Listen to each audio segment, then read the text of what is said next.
So the next toxicity under feed additive is the sodium chloride toxicity, or also called as the common salt toxicity. See, sodium chloride or common salt toxicity, as such the name will become misnomer.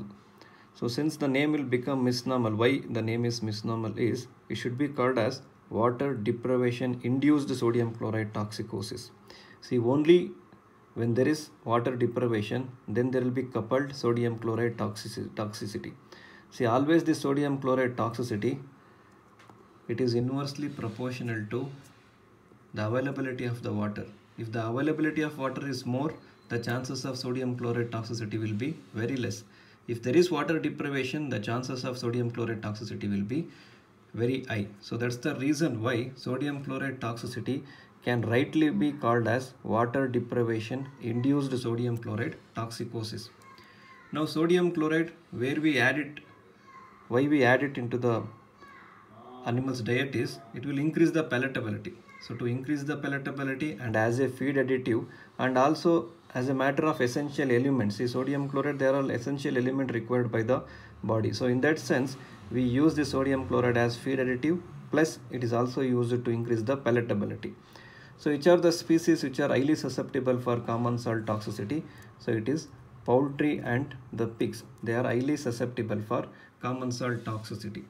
Then what are the major sources of the sodium chloride toxicity? I told you it is very commonly used as a feed additive. So when it is used as feed additive in excess, see more than what is required for the animal, if it is used in excess, it will lead to sodium chloride toxicity. Or say for example, we have not fed any salt for certain days and suddenly if we feed sodium chloride, that will lead to sodium chloride toxicity. See, salt hungry animal, what they will do, they will eat the salt in excess and it will lead to salt toxicity. Or the very important factor is whenever there is water deprivation. So during water deprivation period, if you add salt in excess, definitely it will lead to salt toxicity. So feed additive will act as a source. Then de-icing roads. See, when to de-ice the road, the sodium chlorides are also very commonly used. See, in the area where the snow falling is very common, so where the ice will be there on the road, so to de-ice the road, they use this common salt. So what they will do, so while de-icing the road, they will accumulate all the common salt at the sides of the road. So if any animal come in contact with that or they will ingest this salt, they will succumb from the salt toxicity, very rare occurrence. Then rock salt availability in the water or if it is used in the feed might lead to salt toxicity. And whenever they are used as emetic, so salt are very commonly used as emetic, overdosage of such emetic will lead to the salt toxicity. And one of the common cause for salt toxicity is also consumption of highly saline groundwater.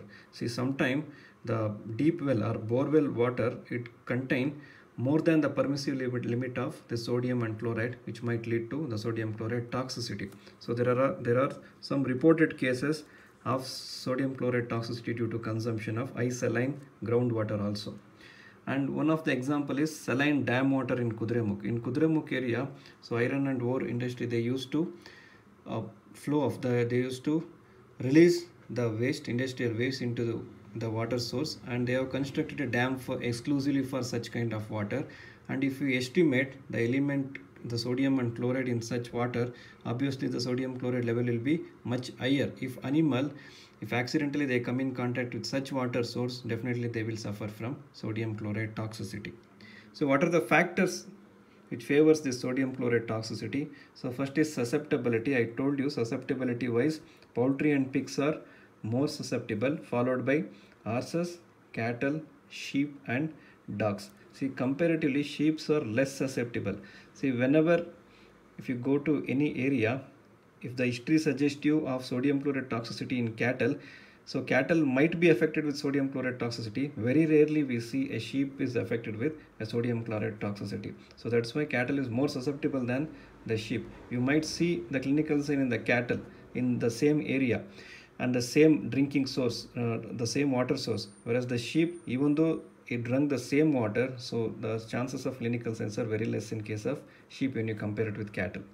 Then second one is lactation. See, lactating animals, they are more susceptible when you compare it with other because the fluid balance, it is to do with the fluid balance. It is lactating also. So young chicks, they are more susceptible. Young animals are more susceptible because of their indiscriminate feed. So they don't select what to feed. So indiscriminately they might feed on the sodium chloride and lead to sodium chloride toxicity. And fourth factor is deprivation of water. I told you deprivation of water through any means. Either the mechanical failure of the waterer, or due to negligence you might not have fed the water, or frozen water, non-availability of the water. So the deprivation of water will lead to the sodium chloride toxicity. So the chances of such toxicity is more often in case of swine. And during summer also the chances of sodium chloride toxicity more due to the same reason, deprivation of water. And salt hungry animal, see, if you have not fed the animal the salt for some days and suddenly if you feed, such animals will be salt hungry and they will consume more, and they will consume at a time. So in short span of time they will consume more amount of sodium chloride and might succumb from sodium chloride toxicity. So these are all some factors: susceptibility, lactating animal, young animals, deprivation of water, summer condition, and salt hungry, and consumption in a very short time. And I told you, always sodium chloride toxicity, it is inversely proportional to water availability. You should bear it in mind. So if there is availability of water, the chances of sodium chloride toxicity is very less. Then what is the mechanism of action in sodium chloride toxicity? So the major mechanism of action, or the major culprit in producing sodium chloride toxicity, is sodium chloride altering the osmotic balance of the body. That is the major culprit here. Now we shall see how sodium chloride alters the osmotic balance of the body. See, the mode of entry of sodium chloride, the toxicity, it is through the oral route. So when it enters the gut, it acts as a saline cathartic. So saline cathartic, so due to the process of osmosis. See, what do you mean by osmosis? I told you osmosis is the movement of water from the region of higher water concentration to the lower water concentration, or the movement of water from the lower solute concentration to the higher solute concentration. Here what happens? Suppose this is the gut lumen. So in the gut lumen, the sodium amount is more, the solute concentration is more in the gut lumen. So the water will drawn from the lower solute concentration, the adjacent cell. So the water will be drawn from the lower solute concentration to the higher solute concentration. So due to that reason, what will happen? The amount of water will be higher in the gut lumen, and it will lead to the diarrhea and since sodium chloride is an irritant, it causes the irritation. So that's why sodium chloride is a saline cathartic. The mechanism very much similar to magnesium sulfate. How magnesium sulfate brings about purgation? It is the same principle, right? So later on what will happen? So diarrhea has happened because the water has been withdrawn into the gut lumen. Later on the water is withdrawn. See, through diarrhea the water will be gone through the feces. So the diarrhea happens, the water will be drawn from the gut lumen. Again the sodium concentration will be high in the lumen. So later on again the sodium will be in excess. So this excess sodium, it will get into the circulation. So it will be absorbed into the circulation by passive diffusion. What do you mean by passive diffusion? The movement of solute from its higher concentration to the lower concentration along the concentration gradient, right? So first sodium chloride will come into the gut. Due to osmosis, water is drawn into the gut. Then there will be diarrhea, so the ward off of water. Then again sodium concentration will be excess in the gut. So due to diffusion, it will be absorbed into the circulation. Now sodium enters the circulation.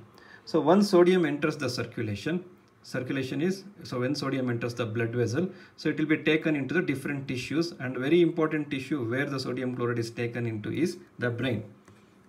So in the brain what will happen? See, now the sodium is in the circulation. See, for example, this is blood vessel and this is the lumen. See, this is the blood vessel and this is the lumen. So blood vessel is surrounded inside by the endothelial cell. So this is the picture. So when the sodium is in the circulation, it will increase the hypertonicity of the blood, right? So it will increase the hypertonicity of the blood, and we call that condition as hypernatremia. So when there is hypertonicity, due to osmosis, what will happen?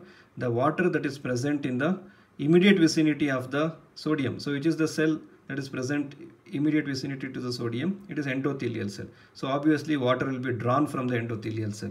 So water is drawn from the nearby endothelial cell first. So due to osmosis, the water will be drawn from endothelial cell. The entire water will be there in the blood lumen. So as a result, what will happen? The capillary, the endothelial cells in the capillaries will be shrinked. So endothelial cells in the capillary, it will be shrink. So there will be development of the gap. So there will be gap between the endothelial cell. So in that gap there will be leakage of water. So the water what has been drawn from the endothelial cell itself, that water it will be drawn through, it will be gone through the gap in between the endothelial cell. So when the water is drawn through the gap, so what will happen to the sodium concentration in the lumen? Again the sodium concentration in the lumen will be increased, right? So water is drawn through the gap, the sodium will stay there only. So there will be increase in the concentration of sodium again it will create the hypertonicity. So once the sodium concentration again increases in the blood, so due to osmosis the water has to be withdrawn from somewhere, right? So initially the water is withdrawn from the endothelial cell. Now what will happen? The water will be drawn from the surrounding cells. See, the cells will be here. So from the surrounding cells the water will be drawn into the lumen. So that's been told here.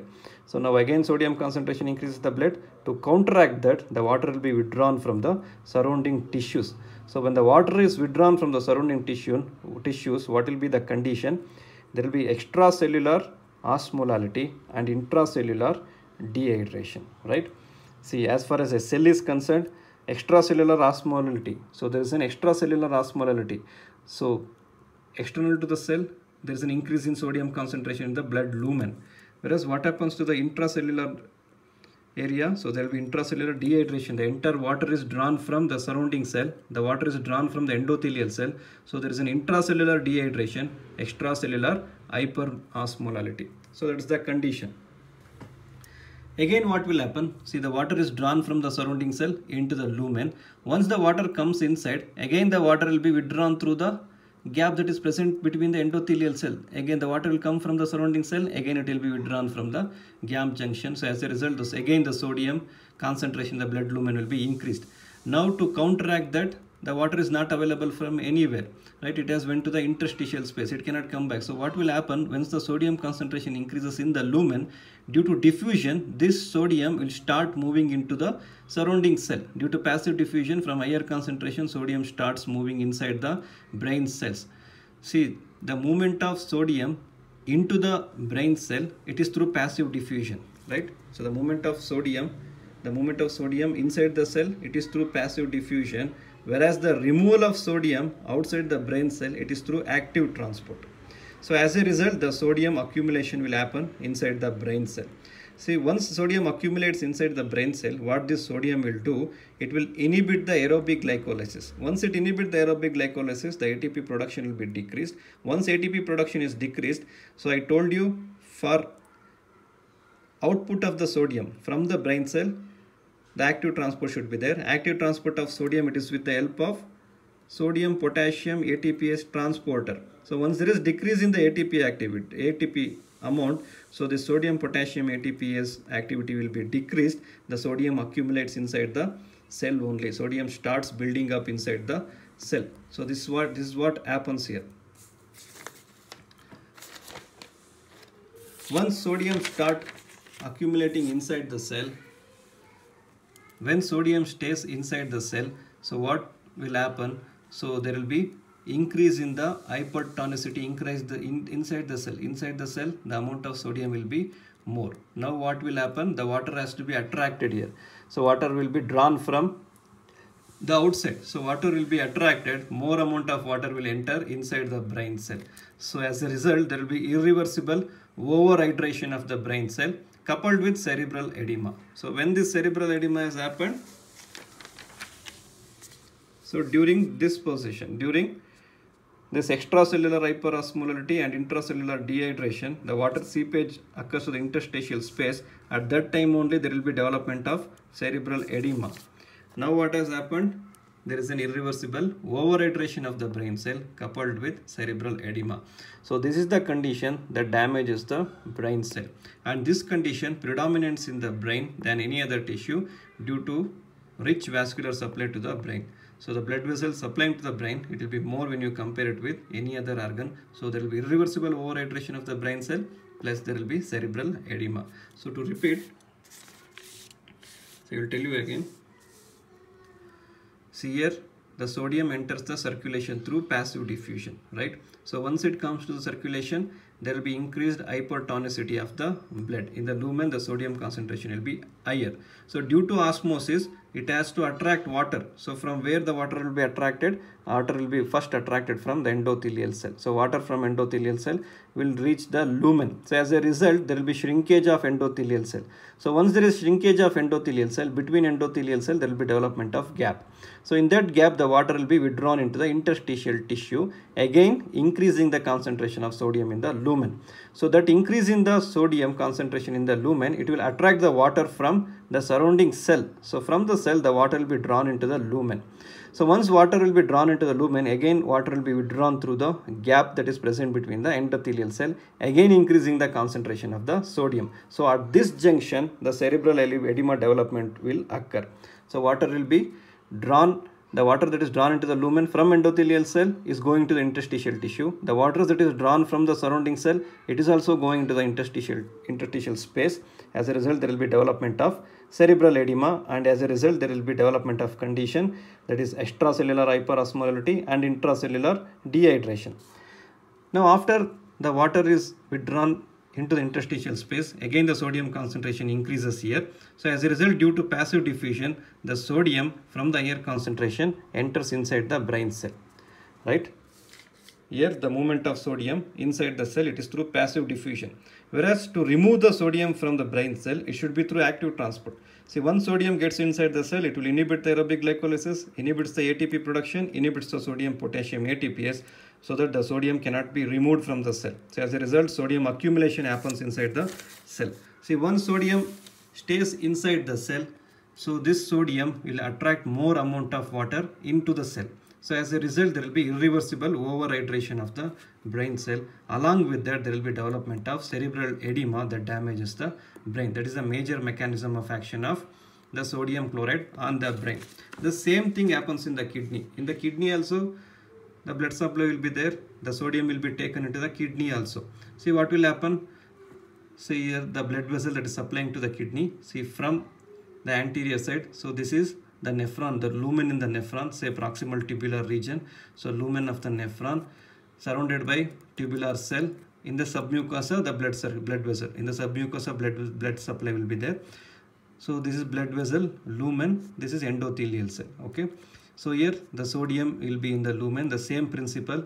So the water will be drawn from the endothelial cell first, right? Then there will be shrinkage of the endothelial cell. Between the endothelial cell, gap creation will be there. Water will be drawn into the interstitial space. Then what will happen? The sodium concentration increases. It will draw water from the tubular cell. So now the water will be drawn into the lumen. So again the water will be taken back into the interstitial space through the gap. Now what will happen? The sodium concentration again increases in the lumen. Now what will happen? The sodium starts moving along the concentration gradient inside the tubular cell. Sodium will get inside the tubular cell. The same thing, diffusion. Through diffusion it will enter, but to remove it should be through active transport. It inhibits the aerobic glycolysis, decrease ATP production, decrease sodium ATPase. So no removal of sodium, it stays there only. It will attract water from outside. So the water will be drawn into the tubular cell. As a result, there will be again irreversible overhydration of the cell, and there will be edema. There will be edema in the kidney. So due to this reason, there will be initial polyuria. So why there will be initial polyuria? See, the entire water from endothelial cell, from tubular cell taken into the interstitial space. From interstitial space, it will move into the nephron lumen, causing polyuria. See, later anuria. Why later anuria? Because so once the water is in interstitial space, moving into nephron lumen, once sodium comes inside the tubular cell, water will be attracted towards the tubular cell. So it will go inside the tubular cell, so it will not come back. There will be overhydration of the tubular cell. As a result, there will be anuria. The same thing happens in the GIT also. In the gut, there will be initial diarrhea. Later, there will be constipation. Why there will be initial polyuria? This is the reason. Later anuria. Here initial diarrhea, later constipation due to this reason. Hope you understood the mechanism of action. So if it is confusing, please read again and again. Okay. Then clinical signs. So the classical clinical signs in the salt toxicity are there will be increased thirst, there will be pruritus, salivation, serous nasal discharge, polyuria, later anuria, diarrhea, later constipation. Then the nervous signs will set in due to cerebral edema and irreversible overhydration of the brain cell. So there will be hyperesthesia, moving in the circle, head pushing, head pressing, tonic-clonic seizure, and hyperesthesia and hyperirritability, more common in case of nervous signs. And in pig, typical dog sitting posture will be there. So there will be dog sitting posture. So how the dog will sit, the same posture will be seen in case of pig, where it is seldom it will show such kind of sitting position in case of pigs. So dog sitting posture is characteristic feature in pigs due to sodium chloride toxicity. Then in cattle, there will be dragging of hind limbs while walking. So it looks as if it is dragging the hind limb due to the pain in the fetlock. So it will drag the hind limb. So it is also a characteristic feature in case of sodium chloride toxicity. If you suspect for sodium chloride toxicity, so one of the characteristic feature is cattle will be having lameness and there will be dragging of hind limbs while walking. One of the characteristic feature of sodium chloride toxicity in case of cattle. So one case has so many cases has been reported near the places where the water contains high amount of sodium chloride. So they have characterized these signs and they have reported these classical signs in case of cattle. And post-mortem finding in pigs, you find blood-filled pinpoint ulcers in the gastric mucosa, and there will be hydropericardium, cerebral edema will be there, non-specific post-mortem finding. And if you go for microscopic post-mortem finding of the brain, there will be eosinophilic cuffs around the blood vessels in cerebral cortex and coupled with cerebral edema, and eosinophilic meningoencephalitis. And these findings, microscopic finding of the brain, it is an almost pathognomonic lesion in case of pigs. If you find this microscopic finding, it can be treated as pathognomonic microscopic finding in case of pig. And diagnosis. So diagnosis is collection of history. So what kind of history? I told you deprivation of water. Deprivation of water coupled with sodium chloride toxicity, or the continuous water source. See, if the animal is taking water from from the same source and succumbing from the similar toxicity, and it might we can suspect it for sodium chloride toxicity. And some characteristic clinical sign. Then plasma in CSF, so you have to estimate the concentration of sodium. So if it is more than 1 milliequivalent per liter, and if in the CSF, if sodium concentration is more than the plasma sodium concentration, you can suspect it for salt poisoning. Then sodium chloride in stomach more than 0.5%, in small intestine more than 0.25%, in large intestine more than 0.65%, you can suspect it for salt toxicity. And you can also estimate sodium chloride level in the suspected water source. Right, so these are some diagnostic things. Then treatment, the rationale can be achieved in sodium chloride toxicity. See, what is the major culprit here? Sodium chloride altering the osmotic balance. It is causing irreversible overhydration, cerebral edema. See, can we bring out the water? Can that rationale can be achieved here? See, we cannot go for this rationale. Very difficult to bring out the water. See, if you use diuretics, see, I have incorporated in assignment question. So you only have to answer that. Can the rationale be achieved in case of salt toxicity? That's we have to write it in assignment question. So as far as concerned, so you can limit the intake of salt-free water. So if you increase the intake of water, it will aggravate the condition. So as far as possible, limited intake of salt-free water, and then symptomatic treatment. If there is any convulsion, you can go for anticonvulsant. So apart from that, it is very difficult to treat sodium chloride toxicity. So the prognosis is guarded prognosis in case of sodium chloride toxicity. Then assignment question, dash species are susceptible for salt toxicity. Dog sitting posture in pigs is characteristic feature of dash toxicity. Diuretics can be used to treat salt toxicity. True or false? You have to justify your answer. Diuretic, can it be used to treat salt toxicity? So this is about feed additives. So we studied the two important topics. One is urea toxicity, then another one is salt toxicity. So this chapter is also important. Thank you.